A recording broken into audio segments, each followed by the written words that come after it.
Guys, today I'll be giving a solo showdown guide on Meg.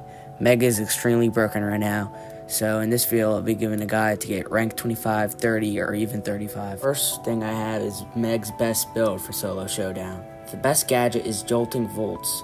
This is because generating health is very important in solo showdown. This is very useful for the end game. Secondly, I have the star power. I think heavy metal is definitely the best star power because it's a counter to assassins, and it's very good for the end game also. For the first gear, I have the shield gear. This is because it's very useful for staying in mecha form, and mecha form is the most important part about Meg and solo showdown. The second gear I recommend is the damage gear. This is because it is very useful for close situations and the end game. You want to play Meg on just any map. You want to play maps that have open spaces and plenty of bushes. This is because she has a long range and she can bush camp in the bushes. Currently, the best maps for Meg are Rockwall Brawl, Skull Creek, Double Trouble, Flying Fantasies, and Final Four.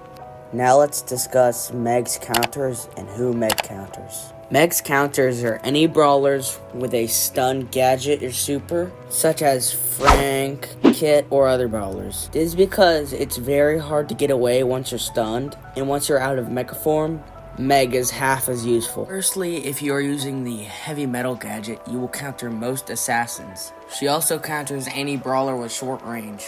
Watch out for Kit that has a lot of cubes, because Kit is overpowered right now. Keep in mind both who Meg counters and who counters Meg. Next is how to play Meg. First is early game. You want to collect cubes and farm super.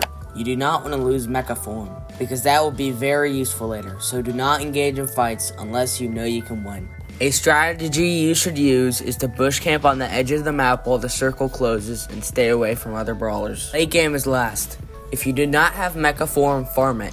In the end game, when the circle is small, Meg's mecha form will be very useful along with the super. The super is useful because it can hit many enemies with high damage at once. With mecha form, Meg basically gets 2 lives. This doubles the chances of surviving longer. Meg cannot be damaged for a split second, which is just another second another enemy brawler could die. For the very end game, go into the storm, then use your gadget, and wait a couple seconds, then go back in, because all the enemy brawlers will be fighting, and many will die. This increases your chances of getting a higher place. And there you have it, a guide to playing Meg in Solo Showdown. I hope you found these tips useful and they will help you reach rank 30 or whatever your goal is. I will be doing lots of these Solo Showdown guides, so if you don't want to miss the next one, hit the notification button so you will be notified next time I upload a new guide.